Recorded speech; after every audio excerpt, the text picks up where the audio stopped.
Ilham Media, bekal ilmu Islam. Alhamdulillah, nahmaduhu wa nasta'inu wa nastaghfiruh wa na'udzu billahi min shururi anfusina wa min sayyiati a'malina. May yahdihillahu fala mudilla lahu wa may yudlil fala hadiya lahu. Asyhadu an la ilaha illallah wahdahu la syarika lahu wa asyhadu anna Muhammadan abduhu wa rasuluh. Ya ayyuhalladzina amanu ittaqullaha haqqa tuqatih wa la tamutunna illa wa antum muslimun. Ya ayuhan nasu taqu rabbakumul ladzi khalaqakum min nafsin wahidah wa khalaqa minha zawjaha wa batha minhuma rijalan katsiran wa nisaa'a wattaqullaha alladzi tasaaluna bihi wal arham innallaha kana 'alaikum raqiba. Ya ayyuhalladzina amanu ittaqullaha wa qulu qawlan sadida yuslih lakum a'malakum wa yaghfir lakum dhunubakum wa may yuti'illaha wa rasulahu faqad faza fawzan 'azima. Amma ba'd. Fa inna asdaqal hadits kitabullah wa khairul hadi hadi Muhammadin sallallahu alaihi wasallam wa syarrul umuri muhdatsatuha fa inna kulla muhdatsatin bid'ah fa inna kulla bid'atin dhalalah fa inna kulla dhalalatin finnar. Masyaallah muslimin wal muslimat rahimani wa rahimakumullah. Alhamdulillah kita masih diberi kesempatan untuk melanjutkan pembahasan tentang Asmaul Husna dengan kitab Walillahil Asmaul Husna biha yang ditulis oleh Syekh Abdul Aziz bin Nasir Al-Julayil rahimahullah taala. Dan kita telah sampai sekarang kepada pembahasan nama Allah Ar-Rabb, ya, Rabb. Ini biasanya kalau dalam bahasa Indonesia diterjemahkan Tuhan, ya. Kenapa? Sama dengan Allah. Nah, ini bagaimana menerjemahkannya Tuhan? Karena ini diantara nama-nama yang mengandung banyak sifat, nama yang memiliki banyak sifat. Terlalu luas untuk bisa dijabarkan, untuk bisa diterjemahkan. Nama Allah Ar-Rabb ini, ya, ketika Ar-Rabb saja itu tidak boleh diitlakkan kecuali hanya untuk Allah semata. Adapun untuk makhluk maka boleh disebutkan Rabb tapi dengan diidofatkan Rabbul Ibil, Rabbul Bait, artinya pemilik rumah yang mengurusi rumah, ya, ya, atau tuan rumah, ya. Jadi diidofatkan. Tapi kalau Ar-Rabb saja secara mutlak ini nggak boleh disandarkan kecuali hanya kepada Allah. Ya, kayak nggak boleh ada seorang namanya Rabb, ya nggak boleh. Tapi kalau yang lain itu diidofatkan. Nama Allah Ar-Rabb ini dalam Al-Quran disebutkan sebanyak 900 kali, banyak sekali. Seperti firman Allah Ta'ala surat Al-Fatihah, Alhamdulillahi Rabbil Alamin.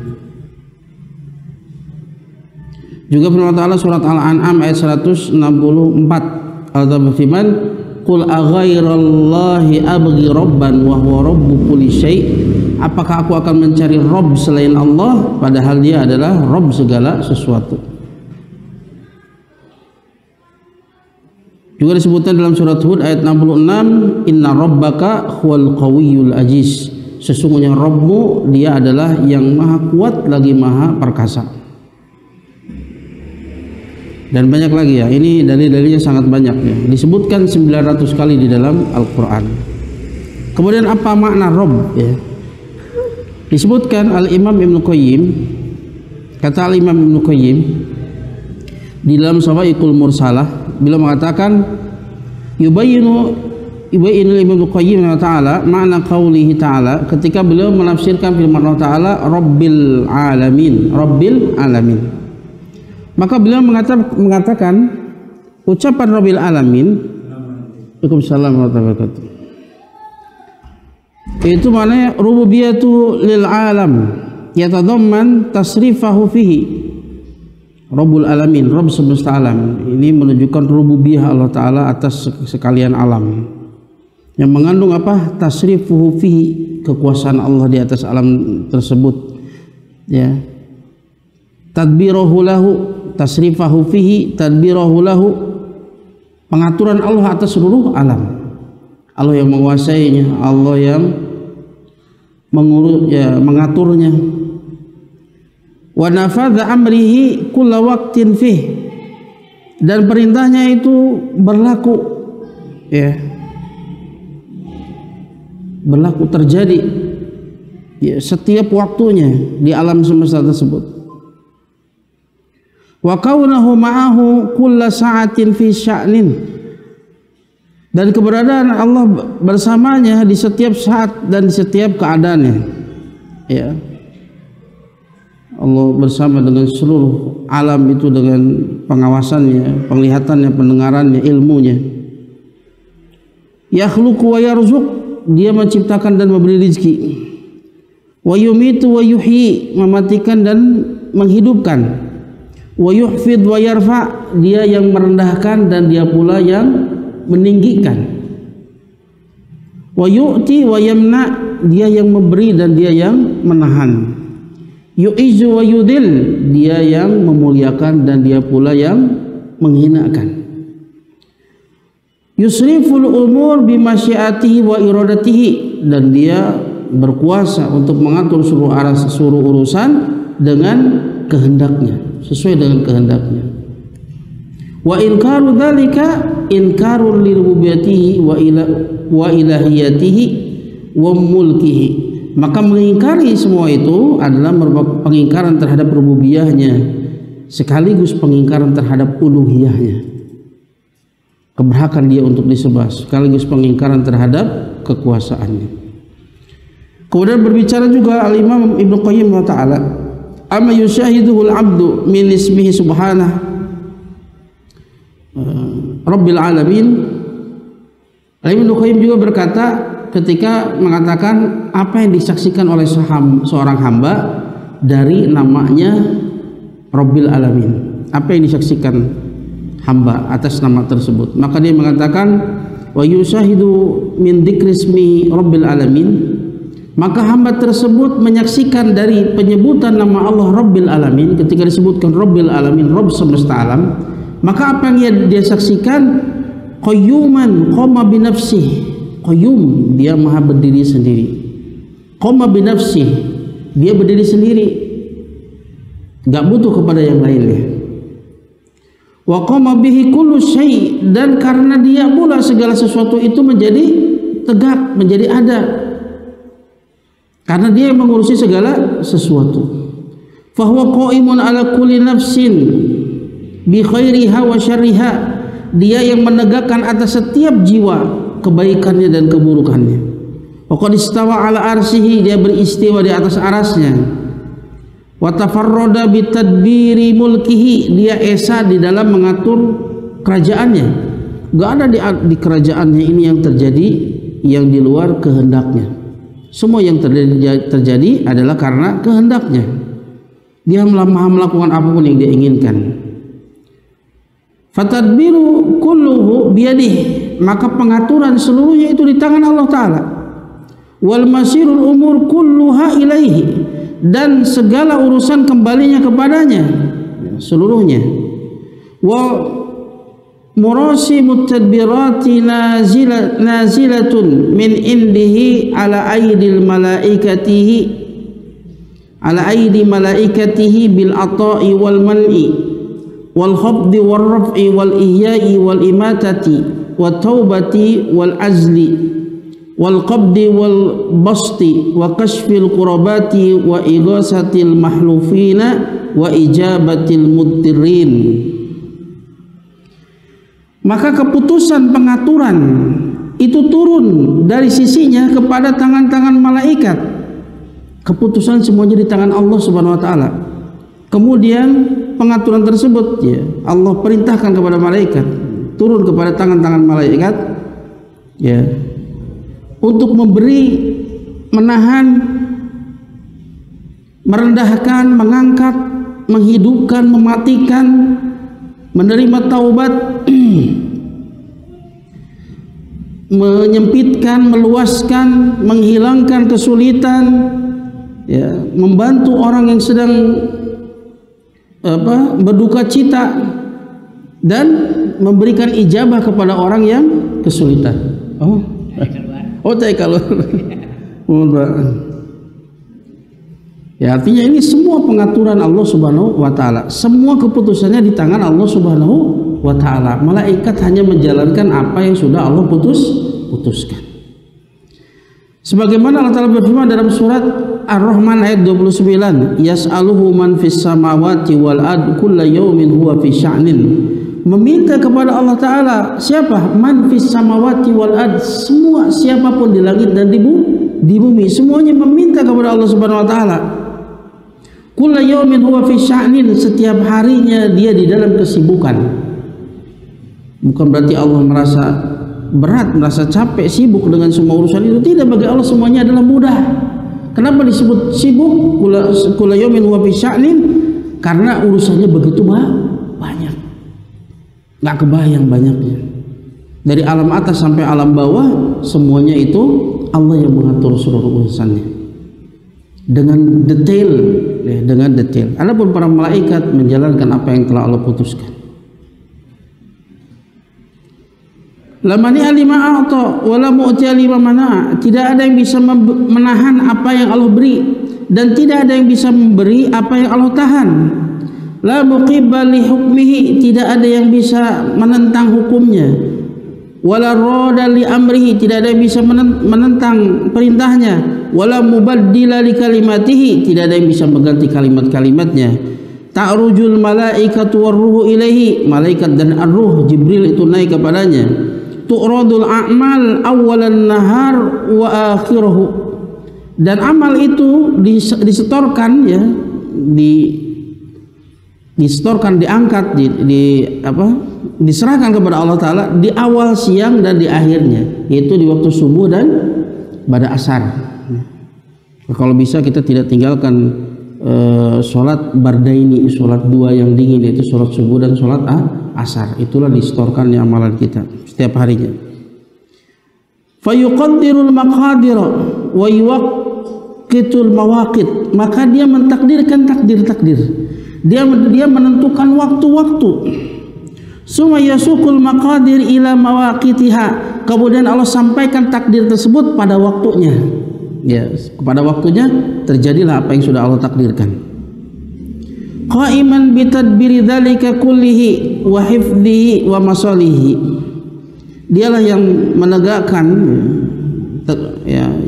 yang tegak melakukan pengaturan semua itu seluruhnya dan menjaganya, ya, dan juga kemaslahatan. Itulah makna dari nama Allah Ar-Rabb. Jadi terkandung di dalamnya semua sifat-sifat, ya, rububiyah Allah Subhanahu wa Ta'ala. Yang rububiyah Allah Ta'ala itu terkumpul di dalam 3 sifat. Yang pertama adalah al-khalq, al-milk, dan at-tadbir. Penciptaan. Gak ada yang menciptakan, gak ada yang mengadakan dari tidak ada menjadi ada kecuali Allah. Kemudian al-milk, kepemilikan, atau al-mulk, penguasaan. Tidak ada sesuatu pun di seluruh alam jagat raya ini kecuali semuanya milik Allah, kecuali semuanya dikuasai oleh Allah Subhanahu wa Ta'ala. Dan juga at-tadbir, ya, dia esa di dalam pengaturan seluruhnya, dan masuk ke dalam tadbir seluruh sifat-sifat perbuatan Allah Subhanahu wa Ta'ala.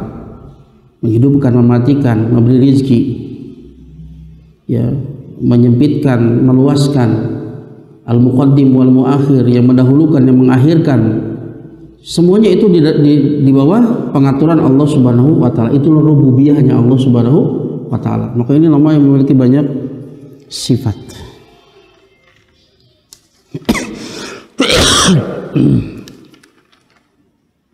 Kemudian apa buah dari mengimani nama Allah Ar-Rabb?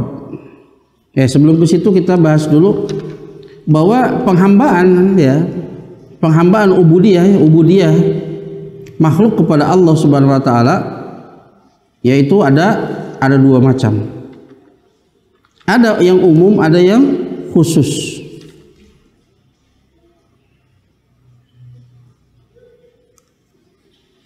Ya, ada yang umum, ada yang khusus. Adapun ubudiyah, ya, penghambaan, ya, ubudiyah nau'an. Berkata Ibnu Qayyim, al-ubudiyah nau'an. Ubudiyah itu, penghambaan itu ada 2 macam. Yang pertama amah, yang kedua khosoh. Ada yang umum, ada yang khusus. Yang umum sebagaimana yang Allah firmankan dalam surat Maryam ayat 93. In kullu man fis samawati wal ard illa atir rahmani abda. Tidaklah setiap yang di langit dan di bumi kecuali dia akan datang kepada Ar-Rahman abdan sebagai hamba. Semuanya hamba Allah. Mukminkah, kafirkah, semuanya adalah hamba Allah, tapi hamba yang umum. Ya. Dia tidak bisa lepas dari takdir, dari hukum Allah, baik yang syar'i, takdiri maupun jazai. Hukum syar'i jelas mereka melanggarnya, maka mereka pantas untuk mendapatkan hukuman. Hukum Allah yang takdiri jelas nggak ada seorang pun yang bisa lepas dari takdir Allah Subhanahu wa Ta'ala. Begitu juga dengan hukumnya yang jazai, balasan. Nggak ada seorang pun yang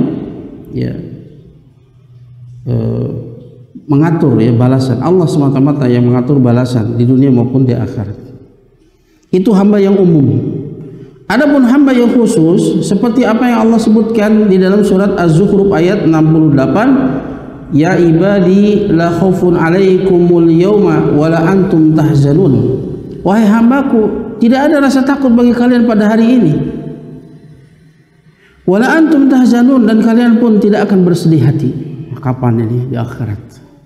Meskipun di dunia seringkali mereka merasa bersedih dengan ujian-ujian yang Allah berikan sebagai bentuk rahmat Allah atas mereka untuk meninggikan derajat mereka.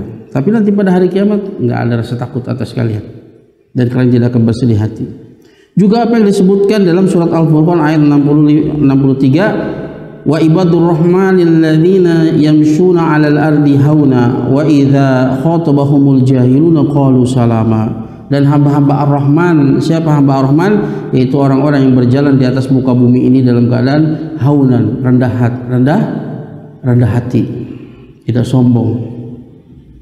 Wa idza khatabahumul jahiluna qalu salama. Jika orang-orang jahil berkata kepadanya, menyindir dan lain sebagainya, apa yang dia katakan? Salaman, ucapan yang baik.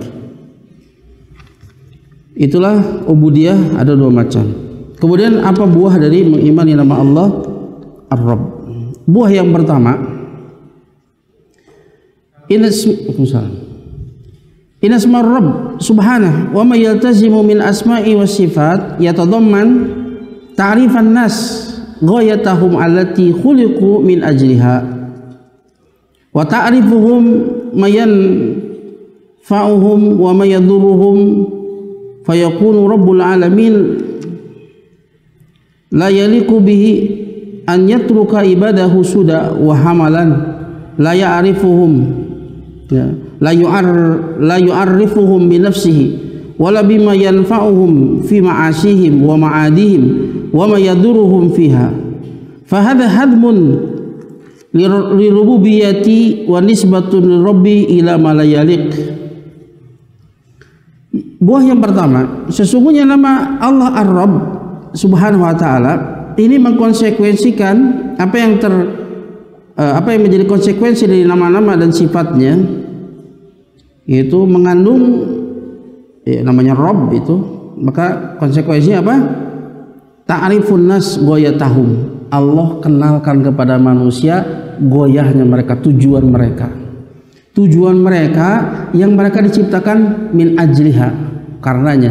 Makanya Allah jelaskan di dalam Al-Quran tujuannya, bahwa tujuan manusia itu diciptakan ada dua. Yang pertama apa? Untuk mengenal Allah Subhanahu wa ta'ala. Makanya Allah perlihatkan tanda-tandanya, baik tanda-tanda ayat-ayat yang zahir alam semesta maupun tanda-tanda yang sifatnya ayat-ayat syar'iyah. Allah jelaskan dalam Al-Quran bahwa tujuan penciptaan manusia yang pertama adalah untuk mengenal Allah Subhanahu wa ta'ala. Apa dalilnya? Surat apa? Masih ingat? Surat At-Talaq ayat berapa? 12. Allahul ladzi khalaqas sab'a samawati wa minal ardi mislahun yatanazzalul amru bainahunna lita'lamu anallaha ala kulli syai'in qadir wa anallaha qad ahata bi kulli syai'in ilma. Allah dialah yang telah menciptakan 7 lapis langit dan menciptakan bumi yang semisal dengannya. Bumi pun 7 lapis. Yatanazzalul amru bainahunna. Urusan Allah itu berlaku di antara keduanya, di antara langit dan bumi. Di antara urusan Allah Ta'ala yaitu menciptakan kita. mengutus rasul, menurunkan kitab. Untuk apa semua itu? Lita'lamu anallaha ala kulli syai'in qadir wa anallaha qad ahata bi kulli syai'in ilma, agar supaya kalian mengetahui bahwasanya Allah Maha Kuasa atas segala sesuatu, dan agar supaya kalian mengetahui bahwasanya ilmu Allah meliputi segala sesuatu. Makanya dalam Al-Qur'an banyak perintah seperti i'lam anallaha ala kulli syai'in qadir, i'lam anallaha ghaniyun hamid, dan seterusnya. Kata i'lam itu maknanya adalah ta'allam, ifham, tayaqon, pelajari, pahami, yakini, ya. Dan banyak, ya, tidak kurang dari 30 ayat memerintahkan dengan i'lam, kemudian menyebutkan nama-nama Allah dan sifatnya. Ini tujuan yang pertama. Tujuan yang kedua adalah agar supaya kita beribadah hanya kepada Allah semata. Wa ma khalaqtul jinna wal insa illa liya'budun, surat Ad-Dariyat ayat 56. Tidaklah kami ciptakan jin dan manusia kecuali untuk beribadah kepada Allah. Kata-kata ibadah di dalam syar'i, kata Ibnu Abbas, itu maknanya adalah tauhid. Maka beliau menafsirkan wa ma khalaqtul jinna wal insa illa liya'budun, ay wa ma khalaqtul jinna wal insa illa liwahiduni. Tidaklah aku ciptakan jin dan manusia kecuali untuk mentauhidkan aku. Inilah dua tujuan penciptaan manusia. Waalaikumsalam warahmatullahi wabarakatuh. Dan Allah perkenalkan itu kepada manusia, ya. Ini konsekuensi dari rububiyah Allah Subhanahu wa taala. Itu Allah kenalkan kepada manusia tujuan mereka, untuk apa mereka diciptakan, yaitu untuk mengenal Allah dan untuk beribadah hanya kepada Allah. Kemudian Allah mengenalkan kepada mereka apa yang bermanfaat bagi mereka dan apa yang memudaratkan mereka. Ya. Ya. Ini, ya, secara umum hidayah ini adalah hidayah. Hidayah ada dua macam, ada hidayah yang amah, yang umum. Ini diberikan kepada manusia, jin, binatang, serangga, semuanya dapat. Ini yang umum, yang berkaitan dengan dunia. Bagaimana mereka itu bisa mencari rezeki, bagaimana mereka berlindung, ya, menghindar dari perkara yang memudaratkan. Bagaimana mereka membuat sarang, bagaimana mereka berkembang biak, semuanya itu di Allah yang mengajarkannya, Allah berikan hidayah kepadanya. Sementara kita keluar dari perut ibu kita tanpa tahu sedikit pun. Allahu akhrajakum min butuni ummahatikum la ta'lamuna syai'a. Allah keluarkan kalian dari perut ibu-ibu kalian tanpa mengetahui sesuatu pun. Allah yang mengajarkan kita. Ya. Maka Allah ajarkan, ini bagian dari konsekuensi rububiyah. Karena roba yurabbi artinya memeliharanya, menjadikannya dia itu tumbuh dari satu keadaan kepada keadaan yang lain, dari satu fase kepada fase yang lain, dengan bimbingan Allah Subhanahu wa taala. Ya. Ini konsekuensi dari rububiyah. Maka keberadaan Allah Ta'ala Rabb semesta alam tidak layak kalau Allah Ta'ala kemudian meninggalkan hambanya itu sudah sia-sia diciptakan kemudian biarkan saja, tanpa ada perintah, tanpa ada larangan, tanpa ada petunjuk untuk dia mendapatkan kemaslahatan di dunia maupun di akhirat. Mustahil seperti ini. Ya, hamalan itu, ya, matruk, ditinggalkan begitu saja. Gak ada tugas bagi kita. Orang yang sewenang-wenang silakan sewenang-wenang. Orang yang sabar silakan sabar, dan di akhirat tidak ada konsekuensinya. Mustahil seperti itu. Ya. Maka ini, ya,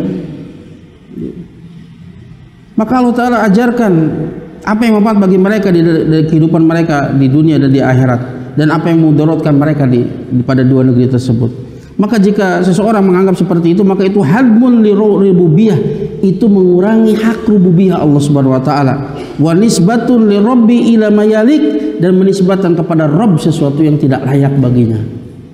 Kalau beranggapan seperti itu. Bukan kalau Allah berfirman dalam surat Al-Mu'minun ayat 115, afa hasibtum annama khalaqnakum abasa wa annakum ilaina laturja'un?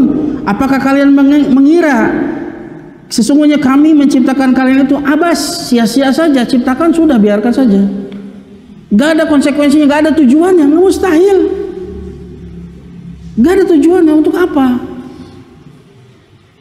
Apakah kalian menyangka bahwa kami menciptakan kalian itu abas, sia-sia? tidak ada tujuannya, tidak ada konsekuensinya, dan kalian menyangka semuanya kalian itu tidak akan dikembalikan kepada kami. Ini adalah anggapan yang tidak layak bagi Rabb. Kalau Rabb ya jelas dia pasti akan membimbing hambanya, memberitahu kepada mereka bagaimana bisa bertahan hidup di atas muka bumi ini, apa yang bermanfaat bagi mereka di dunia dan di akhirat, apa yang memudaratkan mereka di dunia dan di akhirat. Oleh karenanya Allah turunkan kitab, oleh karenanya Allah utus Rasul.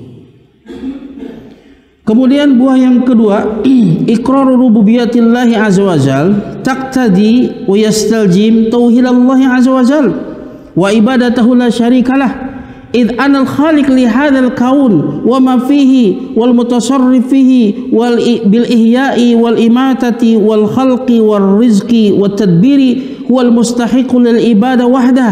إذ كيف يعبد المخلوق ضعيف ويجعل ندا لله تعالى في المحبة والتعظيم والعبادة وهو لم يخلق ولا يملك لنفسه تدبيرا فضلا عن يملكه لغيره. Buah yang kedua, ya, ketika dari mengimani nama Allah Ar-Rabb, semakin mengenal nama Allah Ar-Rabb, yaitu menetapkan rububiyah Allah Azza wajalla. Menetapkan rububiyah Allah Azza wajalla ini mengkonsekuensikan mentauhidkan Allah Subhanahu wa taala. Setelah tadi kita membahas tentang rububiyah Allah Subhanahu wa taala, maka konsekuensi dari kita menetapkan rububiyah Allah Subhanahu wa taala, Allah esa di dalam seluruh pengaturannya, maka ini mengkonsekuensikan mentauhidkan Allah di dalam uluhiyah. Maka hanya dia semata yang berhak untuk diibadahi. Ya, tidak ada serikat baginya, karena dialah yang menciptakan alam semesta ini dan apa yang ada di dalamnya. Dia yang berkuasa di dalamnya untuk menghidupkan, mematikan, menciptakan, memberi rezeki, mengatur.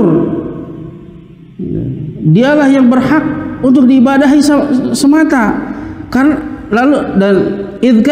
ya, karena bagaimana kemudian makhluk yang lemah itu untuk diibadahi dan dia dijadikan sebagai tandingan bagi Allah Ta'ala di dalam kecintaan, pengagungan dan ibadah, padahal dia tidak menciptakan dan dia tidak memiliki, tidak mampu untuk memberikan kepada dirinya pengaturan, ya, apalagi untuk mampu memiliki kemampuan untuk mengatur yang lainnya. Dia nggak bisa memberikan manfaat dan mudarat untuk dirinya sendiri.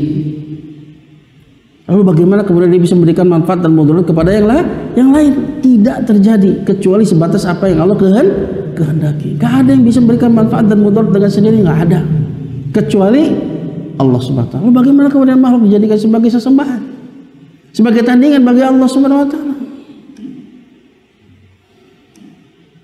Oleh karenanya kemudian Allah berhujjah kepada manusia, kepada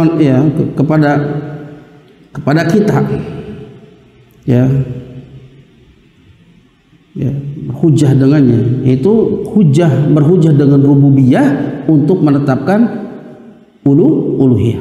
Kalau dia satu-satunya mencipta, kalau dia satu-satunya yang beri rezeki, lalu kenapa kalian menyembah kepada selain Allah Subhanahu wa taala? Atau berfirman dalam surat Al-Baqarah ayat 21 sampai 22. Atau firman, ya ayuhan nasu budu rabbakumul ladzi khalaqakum walladzina min qablikum la'allakum tattaqun. Wahai sekalian manusia, sembahlah Rabb kalian yang telah menciptakan kalian. Lihat, Allah berdalil dengan apa? Rububiyah. Yang telah menciptakan kalian, ya. Dan orang-orang sebelum kalian agar supaya kalian bertakwa. Alladzi ja'ala lakumul arda firasyan was samaa'a binaa'a wa anzala minas samaa'i ma'an fa akhraja bihi minats thamarati rizqan lakum. Lihat, Allah terus berbicara tentang rububiyahnya. Dialah yang telah menjadikan kalian bumi sebagai hamparan, dan dia yang telah menjadikan langit sebagai atap, dan dia telah menurunkan air. Maka keluarlah karena sebab air itu minats thamarati rizqan lakum, berupa buah-buahan sebagai rezeki bagi kalian. Allah yang berikan rezeki kepada kalian. Allah yang telah menurunkan hujan. Fala taj'alu lillahi andada wa antum ta'lamun. Maka jangan kalian jadikan tandingan bagi Allah sementara kalian tahu. Gak ada yang berhak untuk menjadi tandingan Allah Subhanahu wa taala. Lihat, Allah berdalil dengan rububiyah atas haknya uluhiyah. Ya. Allah Ta'ala berfirman dalam surat Al-A'raf ayat 191, ayyusyrikuna ma la yakhluqu syai'a wa hum yukhlaqun. Apa kalian mensyarikatkan Allah dengan sesuatu yang tidak bisa menciptakan sesuatu pun, bahkan dia itu diciptakan? Gak pantas dia kemudian diserikatkan dengan Allah Subhanahu wa taala, sesuatu yang tidak bisa menciptakan, padahal dia pun diciptakan. Juga dalam surat An-Nahl ayat 117 atau firman, afama yakhluq kaman la yakhluq, apakah sama yang menciptakan seperti yang tidak menciptakan? Jelas berbeda.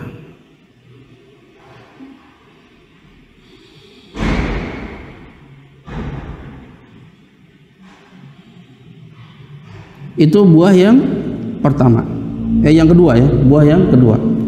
Jadi menetapkan rububiyah Allah Ta'ala ini mengkonsekuensikan mentauhidkan Allah di dalam uluhiyah. Tidak ada yang paling menunjukkan kepada tauhid uluhiyah melebihi tauhid rububiyah. Ya. Dan tauhid rububiyah ini sebetulnya dulu itu satu pembahasan dengan tauhid asma wa sifat. Tapi karena banyak penyimpangan dalam tauhid asma wa sifat, maka kemudian dipisahkan. Makanya para ulama zaman dulu hanya membagi tauhid kepada dua bagian saja, yaitu tauhid ma'rifah wal isbat, mengenal dan penetapan. Inilah terkandung di dalamnya tauhid rububiyah dan tauhid asma wa sifat. Yang kedua tauhid al-qasd wal iradah, inilah disebut tauhid ibadah, tauhid uluhiyah. Jadi zaman dulu itu kebanyakan ulama membagi dengan dua pembagian. Tapi karena banyak penyimpangan dalam masalah asma wa sifat, untuk memudahkan pembahasan kemudian dipisahkan. Jadi tauhid rububiyah itu berbicara tentang af'al, perbuatan Allah Subhanahu wa taala. Asma wa sifat berbicara nama, zat dan sifat. Ya. Makanya ketika semua yang terkait dengan Allah Subhanahu wa taala, maka itu bukan makhluk. Ya. Itu bukan makhluk. Nama, sifat, af'al itu bukan makhluk. Makanya itu dibahas dengan detail. Imam Bukhari sengaja membuat babnya tentang permasalahan tersebut. Ya, kemudian buah yang ketiga, al-iman bi sifati rububiyah lillahi azza wajal, yakni al-iman bi asma'ihil husna wa sifatil ula. Id inna min sifatir rabb subhanahu kaunuhu qadiran khaliqan bari'an musawwiran hayyan qayyuman aliman sami'an basiran muhsinan jawadan kariman mu'tiyan mani'an wa kul dhalika fi baqiyatil asma'il wa sifat. Idzan faqulu asar min atharil iman bi asma'il husna wallati sayati tafsiluha insyaallah taala huwa fil haqiqah raji'un ila ma yatadammanuhu ismul rabb subhanahu wa fi dzalika yaqulu Ibnu Qayyim rahimahullah taala inna rububiyatahu subhanahu innama tatahaqqaqu bi kaunihi fa'alan mudabbiran mutasarrifan fi khalqihi ya'lamu wa yaqdir wa yuridu wa yasma'u wa yubsir. Buah dari mengimani nama Allah Ar-Rabb yang ketiga, yaitu mengimani sifat-sifat rububiyah Allah Ta'ala, yaitu beriman dengan seluruh nama-nama Allah dan sifatnya. Nah ini karena nama Rabb ini mirip dengan Ismul Jalalah Allah, nama yang memiliki banyak sifat. Maka mengimani rububiyah Allah Ta'ala, mengimani seluruh nama dan sifat Allah Subhanahu wa Ta'ala. Karena di antara sifat-sifat Rabb adalah keberadaannya dia adalah, karena Rabb itu kalau kita mengimani Rabb, maka keberadaan Rabb itu qadiron, dia maha kuasa, khaliqon menciptakan, barian ya, barian itu yang menciptakan dari yang tidak ada menjadi ada, musawwir itu membentuk. Kita pernah bahas di sini al-khaliq, al-bari, al-musawwir. Kalau disebutkan al-khaliq saja mengandung semua makna, tapi kalau disebutkan khaliq, bari, al-musawwir, khaliq artinya yang mentakdirkan, al-bari yang menciptakan dari tidak ada menjadi ada, al-musawwir yang membentuk sesuai dengan apa yang Allah takdirkan. Hayyan ini sifat hidup, qayyuman, berdiri sendiri dan terus mengurusi seluruh makhluknya, aliman, mengetahui, mendengar, maha melihat, maha berbuat baik, jawadan, dermawan, kariman, ya, yang maha pemurah, mu'tian, yang maha memberi, manihan, yang menahan, dan seterusnya. Nah, ini berlaku untuk seluruh nama dan sifat. Maka jika demikian, maka seluruh asar, seluruh buah-buah yang akan disebutkan setelah nama ini merupakan asar dari keimanan terhadap nama Allah yang maha indah. Jadi semua asar dari nama-nama Allah yang maha indah itu semuanya kembali kepada nama Allah Ar-Rabb, sebagaimana nama Allah isim jalal Allah. Para ulama menyebutkan 3 nama besar: Allah, kemudian Ar-Rabb dan Ar-Rahman. Semua nama kebesaran kembali kepada nama Allah, seperti Al-Majid, Al-Azim, Al-Kabir, Al-Jabbar, itu masuk ke isim jalal Allah di bawah. Ar-Rabb ini semua perbuatan Allah Ta'ala, menghidupkan, mematikan, menciptakan, semua masuk kepada nama Allah Ar-Rabb. Semua yang menunjukkan kebaikan-kebaikan, Al-Muhsin, Al-Mannan, Al-Mu'ti, Al-Wahhab, semua yang menunjukkan kebaikan itu bersumber kepada nama Allah Ar-Rahman. Nah, yang ketiganya ini sumbernya isim jalalah Allah. Seperti itu, ada tingkatan-tingkatannya. Ya. 3 itu Allah, Ar-Rabb dan Ar-Rahman.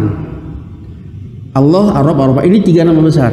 Semua nama-nama yang menunjukkan keagungan, kebesaran, keberhakan dia untuk disembah, maka ini kembali kepada isim jalalah Allah, ya Allah. Seperti nama Allah Al-Majid, Al-Azim, Al-Kabir, Al-Jabbar, Al-Aziz, dan seterusnya. Kemudian nama Allah Ar-Rabb ini berkaitan dengan perbuatan Allah Ta'ala, ya, menciptakan semua nama-nama, yaitu yang Al-Khaliq, Al-Bari, Al-Musawwir,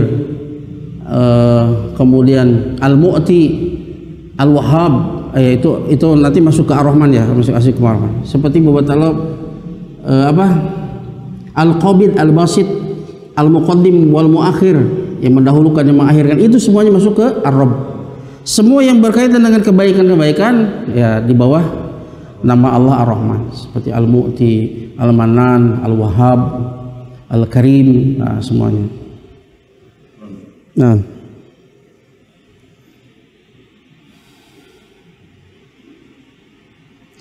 kemudian buah yang keempat, al-iman bismi Rabb azza wa jal wa ma yata'allaq bihi min sifati taqtadi ridha bihi subhanahu rabban wa ilahan wa hakiman wa musyri'an, li'anna ridha bi rububiyyatihi azza wa jal huwa ridhal 'abdi bima ya'muruhu bihi rabbuhu wa yanhahu anhu wa yuqsimuhu lahu wa yaqdiruhu alaihi wa yu'ti iyyahu wa yamna'uhu minhu. Faman lam yahsul ridha bi dzalika kullihi lam yakunil abdu qad radiya bihi rabban min jami'il wujuh wa la yadhuku abdun ta'mal iman hatta ya'tiya bi kulli maujibati rububiyah wa lawazimiha. Buah yang keempat, keimanan terhadap nama Allah Ar-Rabb azza wa jal dan apa yang terkait dengannya berupa sifat-sifat, sifat-sifat tadi, ya, rububiyah. Ini mengkonsekuensikan ridho, ya, ridho hamba, ya, kepada Allah Subhanahu wa taala, dia sebagai Rabb, sebagai Tuhan sesembahan, sebagai hakim, sebagai yang membuat syariat. Karena ridho terhadap rububiyah Allah azza wa jal, dia adalah keridhaan hamba terhadap apa yang diperintahkan oleh Rabbnya, ridho terhadap apa yang dilarang olehnya, ridho dengan pembagian Allah atasnya, ridho dengan takdir Allah atasnya, ridho atas pemberian Allah kepadanya, dan ridho dengan apa yang Allah tahan untuk dirinya. Ini konsekuensi kita ya, mengenal nama Allah Ar-Rabb, ya, konsekuensinya adalah kita ridho Allah sebagai Rabb. Raditu billahi Robban. Sering kali kita ucapkan, tapi terkadang kita tidak sadar dengan konsekuensinya. Ketika kita sadar betul dan kita mengucapkan raditu billahi robba, aku ridho Allah sebagai Rob yang mengurus seluruh urusanku, maka konsekuensi hamba ridho dengan Allah sebagai Rob baginya, maka harusnya dia ridho dengan apa yang Allah perintahkan untuknya. Apapun perintah Allah dia ridho dengannya. Dia ridho dengan apa yang Allah larang untuk dirinya. Meskipun akalnya nggak sampai. Kenapa sih kayak gini dilarang? Ketika datang larangan dengan nas yang jelas, yang sharih, wajib bagi dia untuk ditinggalkan. Ridho. Dan dia ridho dengan pembagian Allah Ta'ala. Siapa yang membagi semua ini? Allah Ta'ala. Rizki yang zahir maupun yang batin, semuanya itu dengan pengaturan Allah Subhanahu wa Ta'ala. Ketika kita mengucapkan raditu billahi robba, aku ridho Allah sebagai Rob, wajib kita untuk kemudian menerima pembagian Allah Subhanahu wa Ta'ala. Meskipun terkadang kita hasad kepada seorang, kenapa si fulan itu kemudian dimudahkan begitu saja, diberikan keutamaan yang begitu besar. Apa yang terjadi? Ingatlah, kita hanyalah hamba. Allah yang lebih tahu siapa yang layak dapatkan semua itu, siapa yang tidak. Diceritakan dalam sebuah kisah tentang Ibnu Mubarak, ya, tentang Ibnu Mubarak, ya. Kalau tidak salah yang menceritakannya ini, ya. Jadi dia pergi safar dengan Ibnu Mubarak. Dia pergi safar dengan Ibnu Mubarak, ya.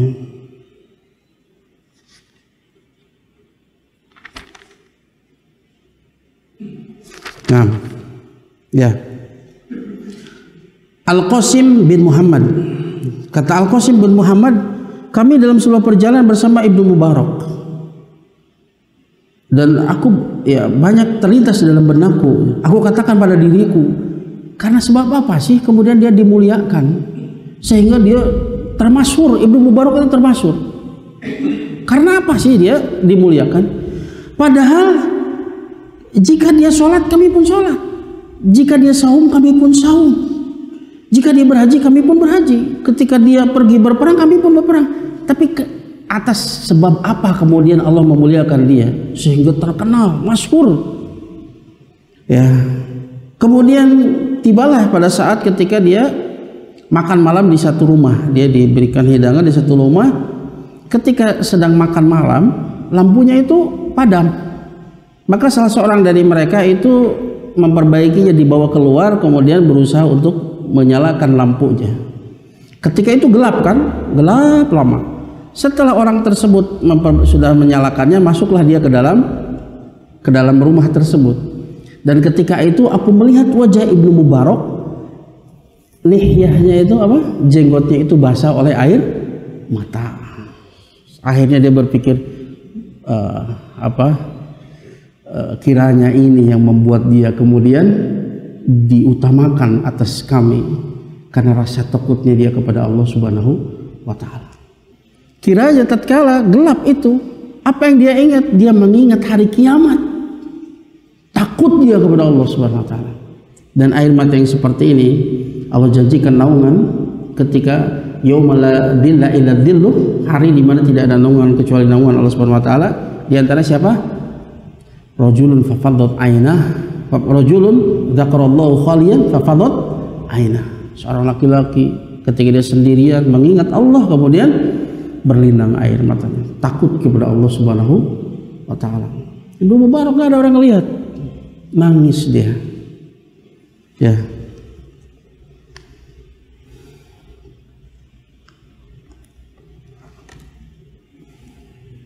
Ya. Maka konsekuensi kita mengatakan raditu billahi robba, aku ridho Allah sebagai Rob, ya kita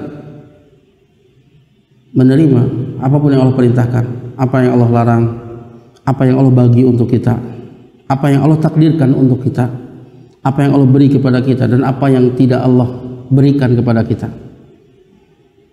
Nah,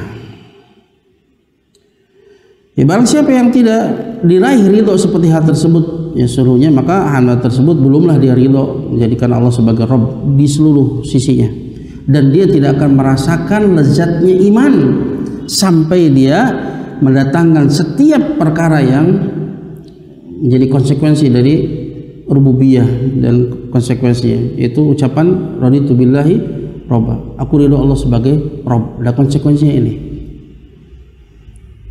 ya.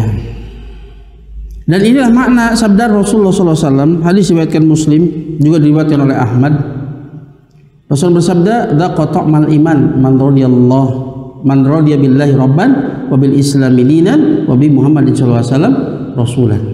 Akan merasakan ta'mal iman, lezatnya iman siapa?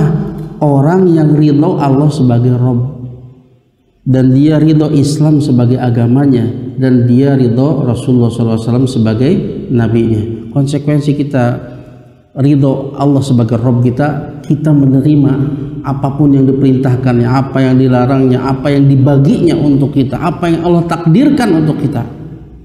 Wajib bagi kita untuk menerimanya, husnudon kepada Allah Subhanahu wa taala. Dan perkataan raditu bil wa bil Islam ini, ridho Islam sebagai agama bagi kita menerima apapun yang datang dari Islam. Tidak kemudian mempertahankan dengan akal kita yang miskin, yang pendek ya. Ketika kita tidak tahu, maka bukan kemudian kita mengingkarinya, tapi fas'alu ahla dzikri in kuntum la ta'lamun, tanya kepada ahli dzikir, tanya kepada ahli ilmu jika kalian tidak paham. Nggak ada kontradiksi dalam syariat ini. Yang kontradiksi itu akal kita nggak mampu untuk memahaminya. Dan juga konsekuensi dari ridha Muhammad SAW sebagai Rasul, maka apa konsekuensinya? Imtisalu awamirihi wastinabu nawahihi wa ma yubadullah illa bima syara'a wa bayana Rasulullah sallallahu alaihi wasallam. Konsekuensi Rasul Muhammad sebagai Rasul kita, konsekuensinya adalah melaksanakan perintahnya, menjauhi larangannya, dan tidaklah Allah diibadahi kecuali dengan apa yang disyariatkan dan dijelaskan oleh Rasulullah sallallahu alaihi wasallam. Enggak bikin syariat baru, tidak beribadah kepada Allah sesuai dengan hawa nafsu. Hakikatnya orang yang beribadah kepada Allah tidak sesuai dengan petunjuk Rasulullah SAW, dan dia menjadikan baik itu menurut hawa nafsu dia, hakikatnya dia telah menjadikan hawa nafsunya sebagai Tuhan. Ya. Kita beribadah itu bukan dengan selera kita, tapi apa yang diingini oleh Allah dan Rasulnya.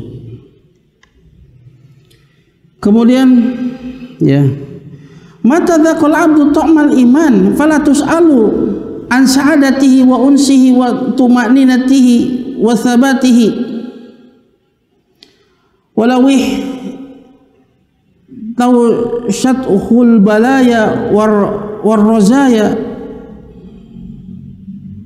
kama ana man hadha sa'nuhu fa inna ta'atahu lillah fa inna ta'atahu Allah fa inna ta'atillahi azza wa jalla tashalu alaihi wa taladzadz lahu kama yakunu fi qalbihi kurhu ma'asillahi azza wa jalla wa nufuru minha.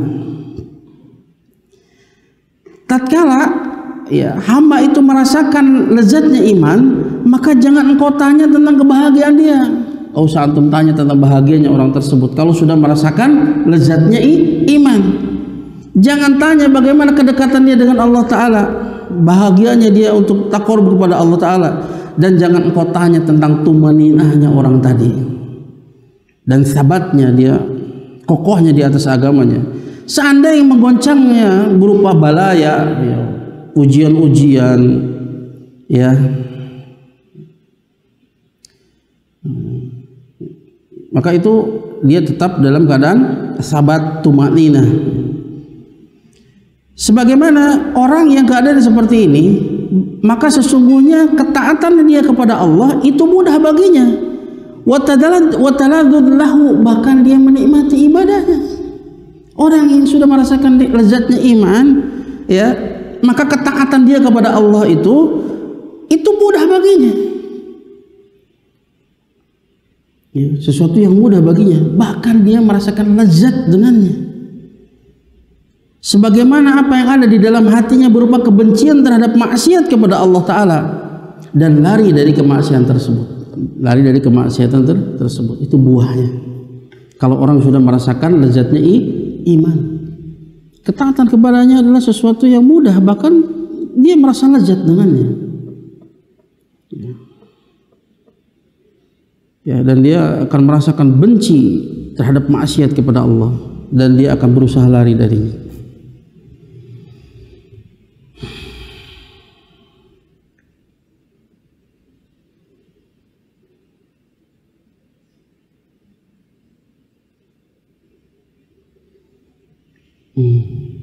Jam berapa sekarang? 15.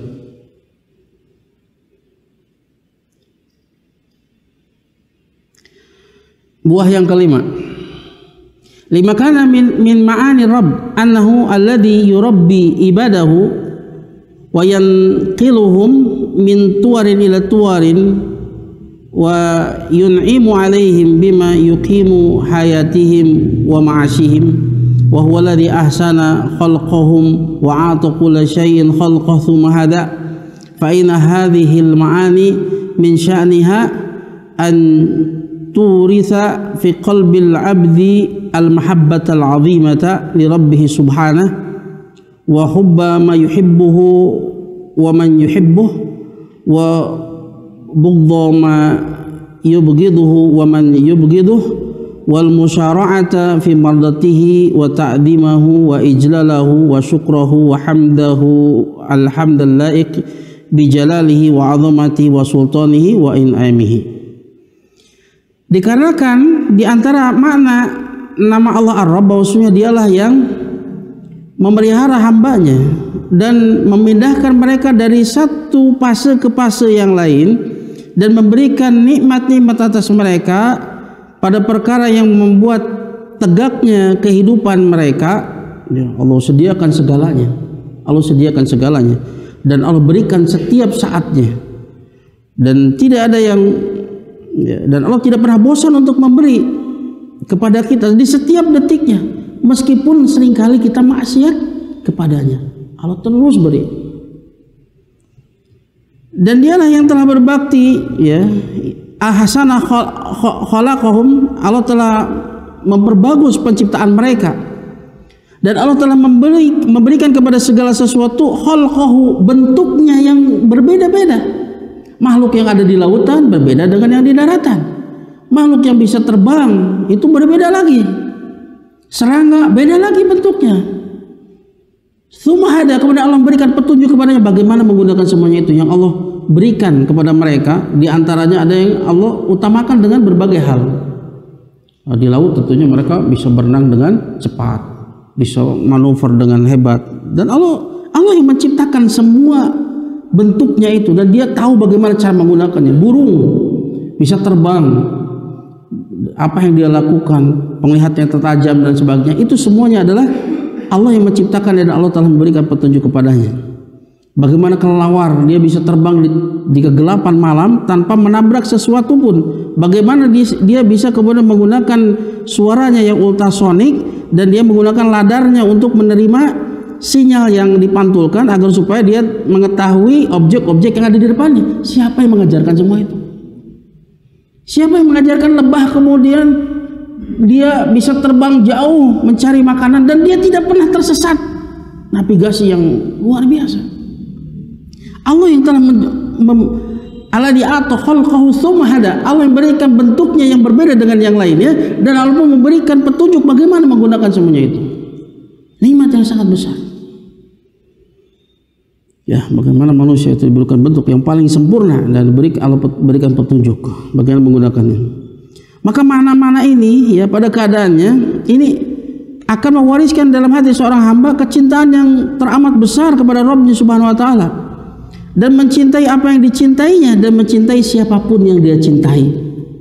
Dan ini pun akan membuahkan kebencian apa yang dibenci oleh Allah Ta'ala, dan membenci siapapun yang dibenci oleh Allah Ta'ala, dan akan membuahkan bersegera untuk meraih keridhaannya, mengagungkan dan memuliakannya, bersyukur kepadanya, memujinya dengan pujian yang layak, dengan kemuliaan dan keagungan dan kekuasaan Allah Subhanahu wa Ta'ala.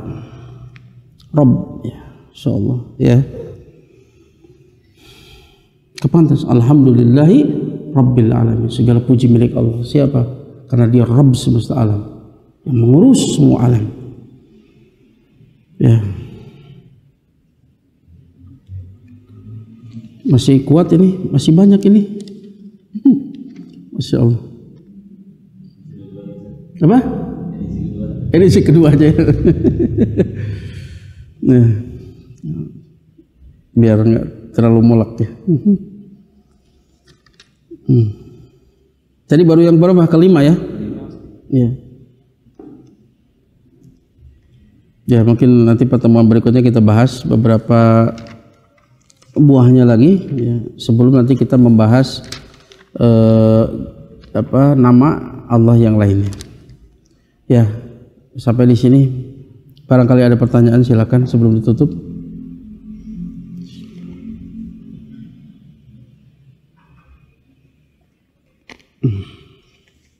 Jazakallah khair. Hatur nuhun, Pak.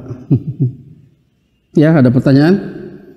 Makanya pas kemarin ditanya terjemahannya apa? Aduh, anak juga rada bingung. Karena ini mengandung makna yang begitu luas, seperti Allah ya. Bagaimana menerjemahkannya? Biasa. Ya, silakan. Tapi dari ketiga nama yang utama tadi atau nama besar tadi, tidak ada keutamaan mana yang didahulukan dalam berdoa. Tidak, cuman ya, disebutkan bahwa isim jalalah Allah inilah nama yang paling agung. Nama yang masuk ke dalam hadis idza du'iya bihi ajaba wa idza su'ila bihi ata. Nama yang apabila Allah diseru dengan nama tersebut niscaya dia akan mengijabah. Nama yang apabila dia diminta dengan nama tersebut niscaya dia akan memberi.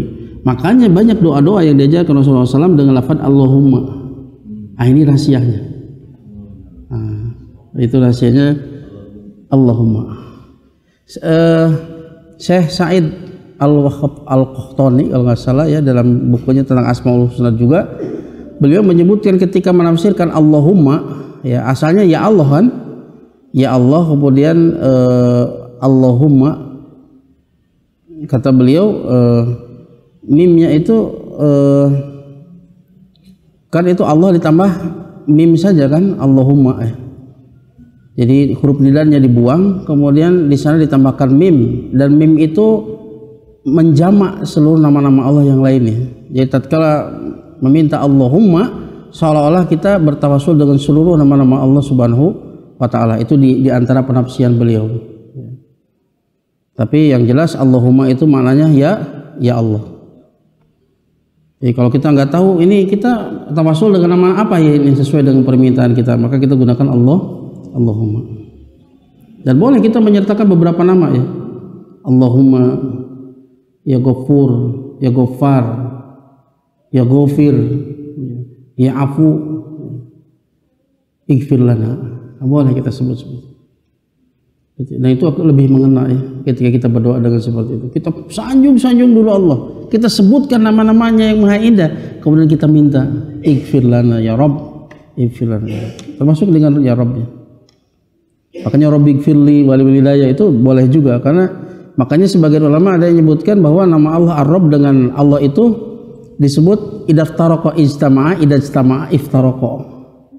Jika dipisahkan Allah dan Rabb, maka itu idajtama'a iftaraqa. Jika disatukan Ar-Rabb dan Allah, iftaraqa itu maknanya beda.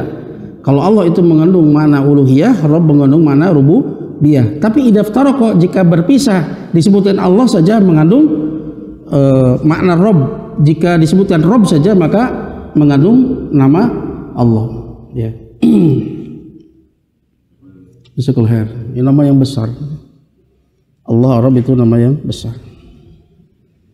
Hanya dalam Mukhtasar itu urutannya pembahasannya memang dibagi per ini, dilihat dari buah-buahnya, buah-buah yang dihasilkannya. Kalau di kitab aslinya ya setelah pembahasan Allah itu Ar-Rabb, baru Ar-Rahman. Jadi 3 nama besar dulu yang dibahas. Maka semua pembahasan yang lainnya tentang nama-nama Allah yang Maha Indah, semua asalnya kembali kepada 3 nama tadi. Semakin kita membahas tentang nama-nama Allah yang lainnya, semakin kita paham 3 nama besar tadi.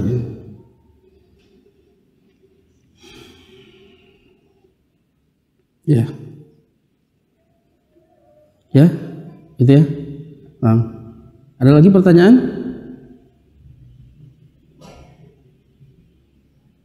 Ya.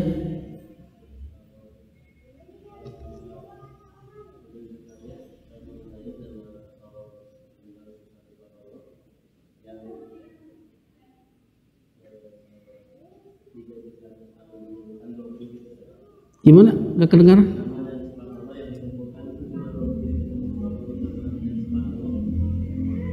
Sifat 20. Oh, itu.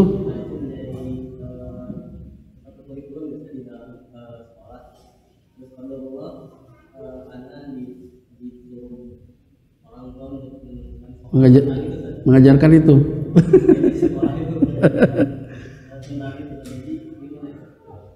Sebetulnya asalnya bukan 20. Sekarang berkembang lagi. Idrus Rombi mengatakan 50. Terus berkembang. Kenapa? Dari sini. Timbangannya dari sini. Kalau Allah itu pencipta, Khalik, maka dia itu harusnya memiliki sifat hidup. Dan hidup harus sempurna ketika dia berbicara, melihat dan mendengar. Dan ketika menciptakan mestilah dia punya sifat murid, menginginkan. Makanya bentuk kita macam-macam. Kenapa? Karena Allah menunjukkan Allah punya sifat murid, iradah, sifat iradah. Dan mestilah dia mengilmui. Nggak mungkin menciptakan tanpa mengilmui. Dan tidak mungkin kemudian menciptakan kecuali dia memiliki qudrah. Makanya asalnya mereka itu hanya menetapkan 7 yang ditetapkan. Pertama, hayat, kalam, sifat kalam, sam'un, basor, ya, mendengar, melihat, sifat ilmu, sifat qudrah, dan sifat iradah. Tapi kemudian berkembang jadi 20, jadi 50. Karena itu berdasarkan akal. Padahal pertanyaannya, nah ini kaidah al-qaul fi ba'di sifat kal qauli fi ba'din. Perbicaraan tentang satu sifat, tentang sebagian sifat ini sama dengan pembicaraan tentang sifat yang lainnya. Ketika mereka menetapkan sifat iradah, misalkan ya, sifat iradah. Kalau kita katakan iradah itu mail ila syai'in, ya, mail ila syai'in li jalbil khairi audab isyar, keinginan sesuatu, ya, kecenderungan sesuatu untuk meraih manfaat atau menghindari mudarat, itu iradah. Kalau mereka katakan itu kan iradahnya makhluk, kalau ini iradahnya Allah yang berbeda dengan makhluknya, betul tidak? Betul tidak seperti itu? Benar. Lalu kenapa tidak antum katakan kenapa antum menolak sifat mahabbah?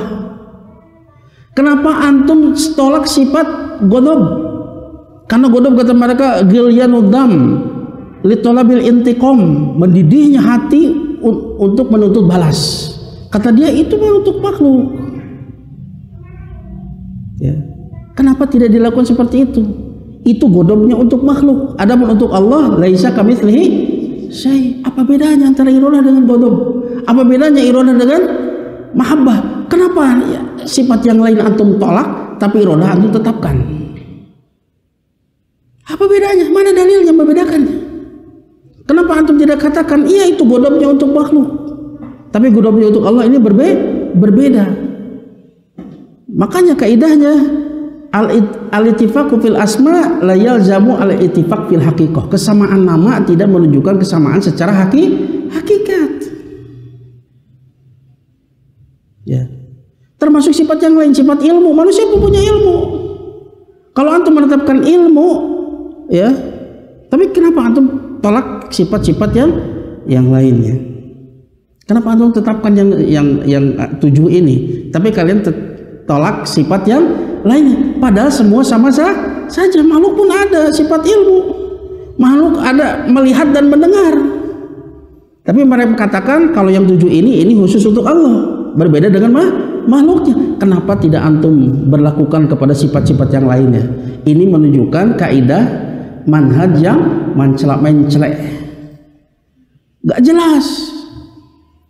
Karena ukurannya dari ini, sesuatu yang masuk akal dia terima, sesuatu yang tidak masuk akal dia tolak. Maka di antara mereka pun ini berbeda, berselisih. Ada yang 7, ini asalnya. Ada yang 20, ada yang sekarang yang 50. Gak jelas. Ya. Maka ketika kita menetapkan Allah Sami'un Basir, antum ini timbangannya, laisa kamitslihi syai' wa huwas samiul basir. Tidak ada sesuatu pun yang semisal dengannya, dan Dia Maha mendengar lagi Maha melihat. Kenapa Allah menggunakan dua nama ini, Maha mendengar dan Maha melihat? Kenapa? Karena mayoritas makhluk memiliki dua sifat ini. Semua yang hidup memiliki dua sifat ini, mendengar dan melihat. Tapi mendengar dan melihatnya Allah berbeda dengan makhluknya. Gampang. Faham? Maka itu dari mana? Dari sini. Bisa dipahami? Bagaimana sifat Allah cuma dibatasi 20? Namanya saja lebih dari 100. Dan setiap nama mengandung sifat. Bahkan ada yang mengandung banyak sifat. Belum lagi banyak nama-nama yang belum Allah jelaskan kepada kita.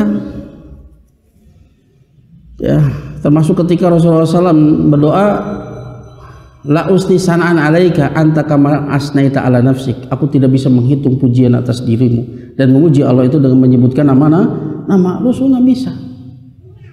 Engkau sebagaimana apa yang engkau pujikan atas dirimu. Kemudian doa kita, Allahumma inni as'aluka bikulli ismin huwalak. Ini ajarkan Rasulullah SAW. Ya Allah, aku meminta kepadamu dengan seluruh nama yang engkau miliki. Samaita bihi nafsak, yang engkau namai dirimu dengan nama tersebut. Au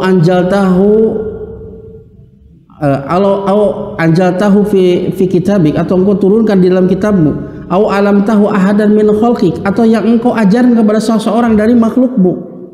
Au ista'sarta bihi fi ilmil ghaib indak, atau yang engkau simpan di ilmu gaib yang ada di sisimu. Apa yang Allah simpan di sisi Allah Ta'ala kita nggak tahu nama-namanya. Kemudian hadis tentang syafatul udma, ketika Rasulullah SAW memuji-muji Allah Ta'ala dengan pujian yang baru diajarkan ketika itu. Dan Allah yang baru mengajarkannya ketika itu menunjukkan bahwa nama Allah itu tidak terhingga, nggak tahu tentang nama Allah itu.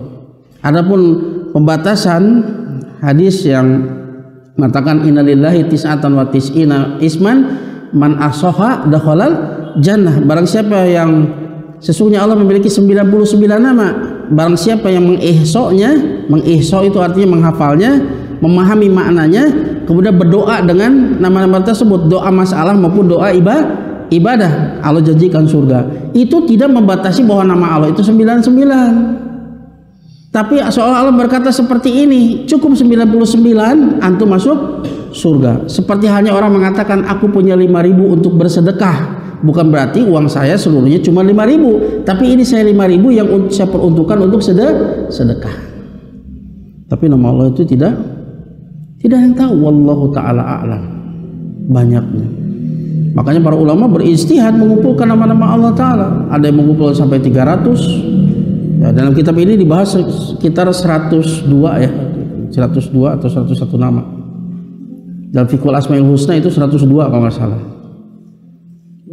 Namanya saja lebih dari 100, apalagi sifatnya.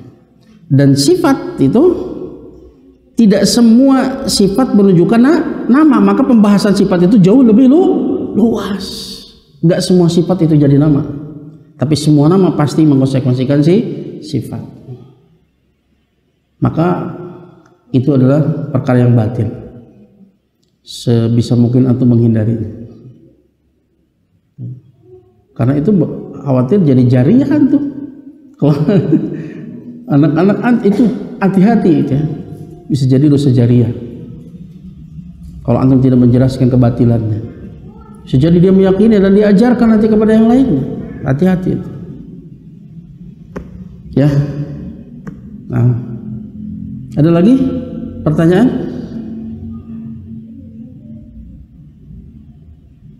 Cukup ya? Ya. Ya, terima kasih atas segala perhatiannya. Mohon maaf atas segala kekurangannya. Semoga yang sedikit ini diterima sebagai amal soleh di sisi Allah Subhanahu wa taala. Dan semoga Allah perkenan kita untuk mengenal Allah dengan pengenalan yang sesungguhnya, sehingga memberikan pengaruh yang besar kepada hati dan suluk kepada perilaku kita. dan kita pulang menghadap Allah dalam keadaan Allah ridho kepada kita. Naktafi bihadzal qadar, astaghfirukum subhanaka Allahumma wa bihamdika asyhadu an la ilaha illa anta astaghfiruka wa atubu ilaik. Assalamualaikum warahmatullahi wabarakatuh. Am Media, bekal ilmu Islam.